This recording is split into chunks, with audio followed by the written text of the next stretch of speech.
नमस्कार साथियों, साहित्य सृजन चैनल में आप सभी का बहुत बहुत स्वागत है।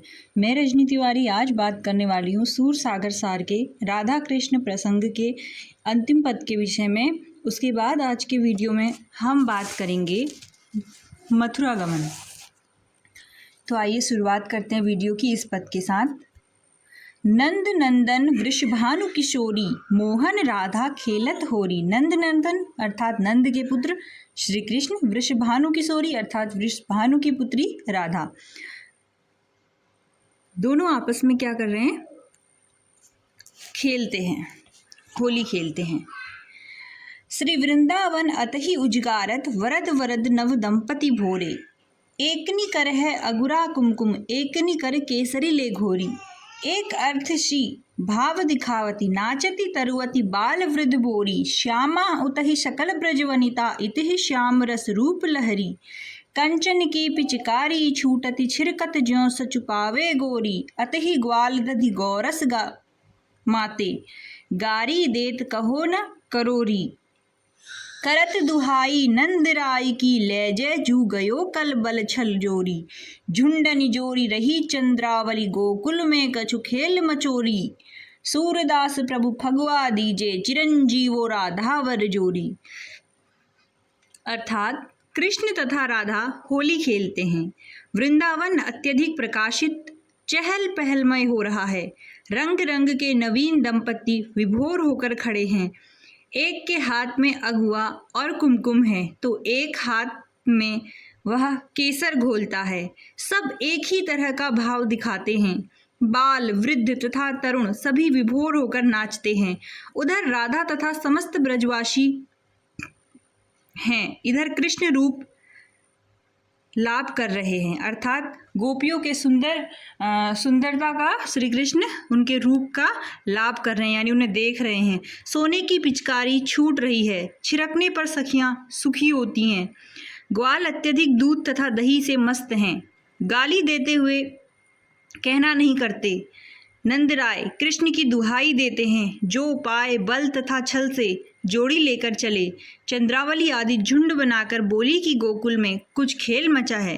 सूरदास कहते हैं कि चंद्रावली कहती है, प्रभु अब फगुआ इनाम दीजिए, राधा की श्रेष्ठ जोड़ी अनंत काल तक जिए।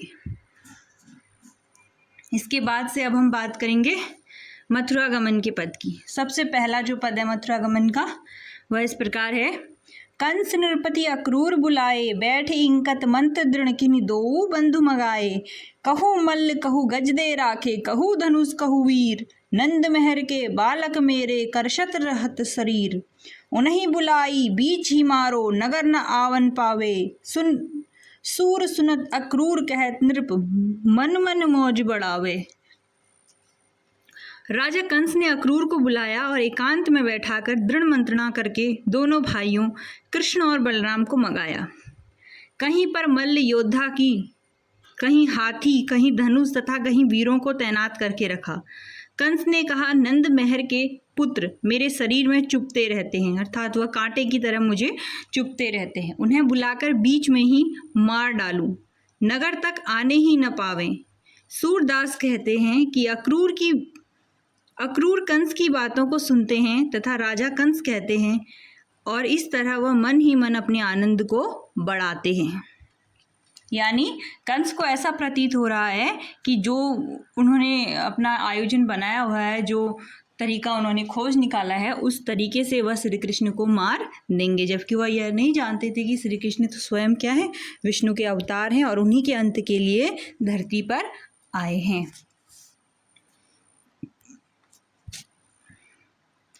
अगला हमारा पद है। जशुमति अति ही भई बिहाल, सुफल सुत यह तुम ही बुझियत, हरत हमारे बाल। ये दो भैया जीवन हमरे, कहती रोहिणी रोई। धरती गिरती उठती अति व्याकुल, कही राखत नहीं कोई। निठुर भये जब ते यह आयो, घरहु आवत नाही। सूर कहा नृप पास तुम्हारो, हम तुम बिनु मरि जाही। यहाँ पर जशोदा और रोहिणी का हाल बताया गया है कि दाऊ और श्री कृष्ण दोनों के, यानी बलराम और कृष्ण के चले जाने के बाद, मथुरा गमन के बाद उनकी क्या दशा है, क्योंकि दोनों ही माताओं को ऐसा प्रतीत होता था कि श्री कृष्ण और बलराम बहुत जल्द वापस आ जाएंगे, जबकि ऐसा नहीं हो पाता है। यशोदा अत्यधिक व्याकुल हो गई। सुफलक के पुत्र, क्या हमारे बालकों का हरण करना तुम्हारे लिए उचित है? रोहिणी रोकर कहती है कि ये दोनों भाई हमारे जीवन हैं, और ऐसा कहते हुए वह पृथ्वी में गिर जाती है और व्याकुल हो उठती है। सोचती है कि इन्हें कहकर कोई और क्यों नहीं रख लेता। जब से यह अक्रूर आए हैं तब से दोनों बालक और निष्ठुर हो गए हैं, घर भी नहीं आते। सूरदास कहते हैं कि रोहिणी कहती है कि नृप के पास तुम्हारा क्या काम है, हम तो तुम्हारे बिना मर जाएंगे। यानी श्री कृष्ण के बिना अपने जीवित रहने की दशा उन्हें समझ में नहीं आती है।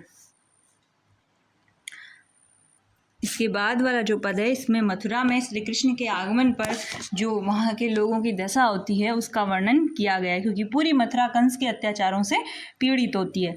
मथुरा हर्षित आजु भई, ज्यों जुबती पति आवत सुनिके पुलकित अंगमयी। नवसत साज श्रृंगार सुंदरी, आतुर पंथ निहारती। उड़ती ध्वजा तनु सुरति बिसारे, अंचल नहीं संभारती। उजग प्रकट महामणि पर कलसा लसती, पासबन सारी। ऊंचे अटनी छाज की शोभा, शीस ऊंचाई निहारी। जालंधर इकटमट सो जोवती, किंकिन कंचन दुर्ग। बेनिलसती कहाँ छवि ऐसी, महलिनी चित्र उर्ग। बाजत नगर बाजवे जहाँ तहाँ, और बजत घरियार। सूर श्याम बनिता ज्यों चंचल, पग नूपुर झनकार। मथुरा आज हर्षित हो गई है, जैसे पति को आता सुनकर युवती के अंग पुलकित हो जाते हैं। 16 श्रृंगारों में सजकर सुंदरता से आतुर होकर वह पथ की ओर निहारती रहती है। ऐसी ही दशा आज मथुरा के लोगों की हो गई है। महलों पर रखे गए कलश रूपी स्तन प्रत्यक्ष हो गए तथा पास के वन रूपी साड़ी शोभित है। ऊंची छतें छज्जे शोभित हैं। जैसे छज्जे के रूप में मथुरा रूपी नारी सिर ऊंचा करके पथ निहार रही है। झरोखों की जालियों से एकटक रास्ता देखती हैं। कंचन के दुर्ग नगर की सुंदरी की किंकड़ी हैं। महलों पर के चित्रित सांप चोटी के समान शोभित हैं, और जगह ऐसी छवि कहाँ, नगर में जहाँ तहाँ बाजे और घड़ियाल बजते हैं। सूरदास कहते हैं, मानो यह कृष्ण की चंचल पत्नी है, जिसके पग के नूपुरों को झनकार हो रही है। जब आप इसके काव्य सौंदर्य का वर्णन करेंगे, शिल्प सौंदर्य, भाषा सौंदर्य, तो उसमें यहाँ पर हम ये भी देखते हैं कि यह पूरा का पूरा पद विभिन्न प्रकार के अलंकारों से अलंकृत है। यहाँ पर मानवीकरण अलंकार का भी बड़ा ही सुंदर प्रयोग किया गया है। अगला हमारा पद है, कुबरी पूरत तप करी राख्यो, आए श्याम भवन ताही के, नृपति महल सब नाख्यो। प्रथम ही धनुष तोरी आवत हैं, हे बीच मिली यह धाई। तिहि अनुराग वश्य भयता के, सीहित कहो न जाई। देव काज हरि आवत कही गए, देहो रूप अपार। कृपा दृष्टि चित वहीं श्री भई, निगम न पावत पार। हम तय दूर दीन के पाछे, ऐसे दीन दयाल। सुर सुरनी कर काज तुरहनी, आवत तहाँ गोपाल। कुबरी ने पूर्व जन्म में, जो कुबरी थी उसने पूर्व जन्म में तप कर रखा था। कृष्ण ने राजा के समस्त महलों को नष्ट किया और उसी के भवन आए। प्रथम ही धनुष तोड़कर आते थे, अर्थात वह बीच में इसी वक्त दौड़कर मिल गई। उसी के अनुराग के कारण उसके वश में वह हो गए, और यह स्नेह कहते नहीं बनता। श्री कृष्ण जी देव कार्य करके उससे आने के लिए कह गए थे। उन्होंने उसे अपार रूप दे दिया। कृष्ण की कृपा से देखते ही शोभा छा गई। निगम पार नहीं पाते। अहंकार से दूर तथा दीन के पीछे रहने वाले श्री कृष्ण ऐसे ही दयालु हैं। सूरदास जी कहते हैं कि देवताओं के कार्य को करके गोपाल वहां तुरंत आए। अगला हमारा पद है, उठे कहीं माधो इतनी बात, जिते मान सेवा तुम कीनो, बदलो दया न जात। पुत्र हेत प्रतिपार कियो तुम, जैसे जननी तात। गोकुल बसत हसत खेलत, मोहि द्योस न जान्यो जात। हो विदा घर जाओ गुसाई, माने रहियो तात। ठाड़्यो थक्यो उतर नहीं आवे, लोचन जल न समात। भय बलहीन खोन तन कंपित ज्यों बेयारी बसपात। धक धकात ही बहुत सूर उठी चले नंद पछितात। यहाँ पर उस घटना का वर्णन किया गया है जब कृष्ण अपने पिता को वापस ब्रज लौट जाने की बात कहते हैं। कृष्ण ये बात कह उठे, तुमने जितनी अधिक मेरी सेवा की उसको बदला नहीं जा सकता। पुत्र समझकर तुमने माता पिता की तरह पालन पोषण किया। गोकुल में रहते हंसते खेलते मुझे दिन बीतते नहीं जान पड़ता था। हे गोसाई पूज्य, विदा होकर घर जाइए, संबंध मानते रहिएगा। खड़े खड़े नंद यह सब सुनकर थकित हो गए। कुछ उत्तर उन्हें नहीं सूझता था। आंखों में जल आंसू नहीं समाते थे, यानी इतने आंसू बहे जो आंखों में नहीं समा रहे थे। नंद बलहीन और क्षीण हो गए। शरीर कांपने लगा जैसे हवा के वश में पत्ता हो। सूरदास कहते हैं कि नंद का हृदय बहुत धड़कता है तथा वह पछताए हुए चल पड़ते हैं।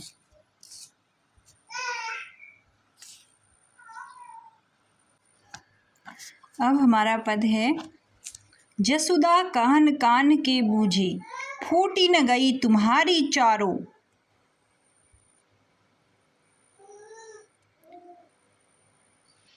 कैसे मार्ग सूझे इक तो जरीब, जात बिनु देखे अब तुम दीनो फूकी।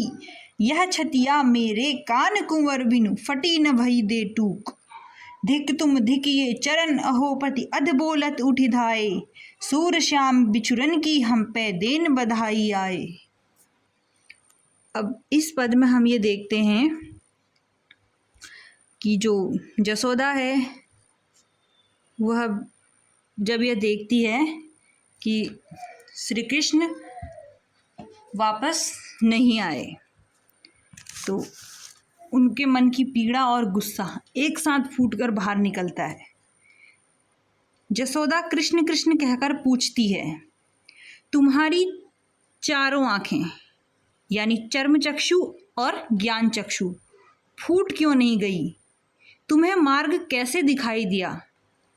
एक तो बिना देखे जली जा रही है, अब तुमने और भी संतप्त कर दिया है। यह छाती मेरे कुंवर कृष्ण के बिना फटकर दो टूक क्यों नहीं हो गई? अहो पति, तुम्हें धिक्कार है तथा तुम्हारे चरणों को भी धिक्कार है, जो आधा कहते हुए ही उठकर दौड़ पड़े, यानी इतनी जल्दी हार मानकर वापस क्यों आ गए? तुम अपने साथ कृष्ण को वापस क्यों नहीं लाए? सूरदास कहते हैं कि यशोदा कहती है कि कृष्ण के बिछुड़ने पर हमें बधाई देने यहाँ तुम क्यों चले आए? अर्थात श्री कृष्ण गमन की इतनी पीड़ा जसोदा के हृदय में है कि वह स्वयं को संभालने में सक्षम नहीं रह पाती है। इसके बाद अगला पद है, पंथी इतनी कहियो बात, तुम बिनु यहाँ कुंवर वर मेरे, होत जिते उत्पात। वक्री अघासुत टरत नटारे, बालक बनहि न जात। वज्र पिंजरी रुधिमानो, राखे निकसत को अकुलात। गोपी गाई सकल लघु दीरग, पीत बरन कृसगात। परम अनाथ देखियत तुम बिन, केहि अवलंबे तात। कान कान के टेरत तब घूं, अब कैसे जिय मानत। यह व्यवहार आज लो है ब्रज, कपट नाट छल ठानत।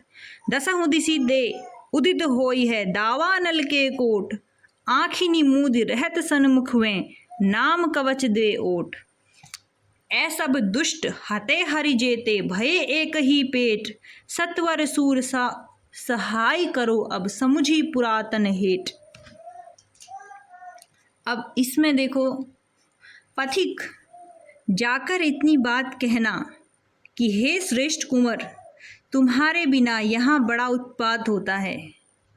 अर्थात जितने भी गोकुलवासी हैं, ग्वाल बाल गोपियाँ, वह एक पथिक के माध्यम से अपना संदेशा श्री कृष्ण को देते हुए कहती हैं कि तुम्हारे बिना यहाँ बड़ा उत्पात होता है। बकासुर तथा अघासुर टाले नहीं टलते, जिनके कारण बालक बन नहीं जाते। ब्रज रूपी पिंजड़े में मानो घेर करके वे रखे गए हैं। तुम्हारे बिना सब परम अनाथ जान पड़ते हैं। हे तात, वे किसका अवलंबन ग्रहण करें, अर्थात किसके सहारे जिएं। तब तो कान कान पुकारते थे, अब जी कैसे माने। यानी तब तो कोई भी संकट आता था तो वह आपका कृष्ण कृष्ण का जाप कर उठते थे, किंतु अब वह अपने संकट पर किसे याद करें। यह व्यवहार आज तक ब्रज में है। शत्रु कपट तथा छल का नाटक ठानते हैं। दसों दिशाओं से दावाग्नि का समूह उदित होता है। सम्मुख होकर नाम रूपी कवच का ओट ग्रहण करके आंखें बंद करके सब रह जाते हैं। एक ही पेट से ये सब दुष्ट उत्पन्न हुए हैं जिन्हें हरि ने नष्ट किया था। सूरदास कहते हैं कि एक गोपी कहती है, पुराने प्रेम का स्मरण कर कृष्ण शीघ्र सहायता करो। यानी तुम्हें अगर एक क्षण के लिए भी हमारा वह प्रेम याद आता है तो तुम लौट आओ और हमारी सहायता करो। तो आज की वीडियो में हमने इन महत्वपूर्ण पदों के विषय में बात की थी। मुझे पूरी आश्वस्त हूँ मैं इस बात से कि आप लोगों के लिए यह वीडियो बहुत उपयोगी रहा होगा। तो उम्मीद करती हूँ कि आप नियमित रूप से इस श्रृंखला में जुड़े रहेंगे। आने वाली वीडियो में भी हम मथुरा गमन के कुछ महत्वपूर्ण पद आपके साथ साझा करेंगे। उसके बाद हम उद्धव संदेश प्रकरण और द्वारिका चरित पर भी बात करेंगे। तो आप लोग मुझसे इसी तरह जुड़ते रहिए, और अगर आप नए हैं जो इस वीडियो को देख रहे हैं तो प्लीज़ चैनल को सब्सक्राइब करना मत भूलिएगा, क्योंकि जब आप चैनल को सब्सक्राइब करते हैं तो मेरे आने वाले हर नए वीडियो का नोटिफिकेशन आपको मिलता है सबसे पहले। तो मिलते हैं अगले वीडियो में, तब तक के लिए नमस्कार।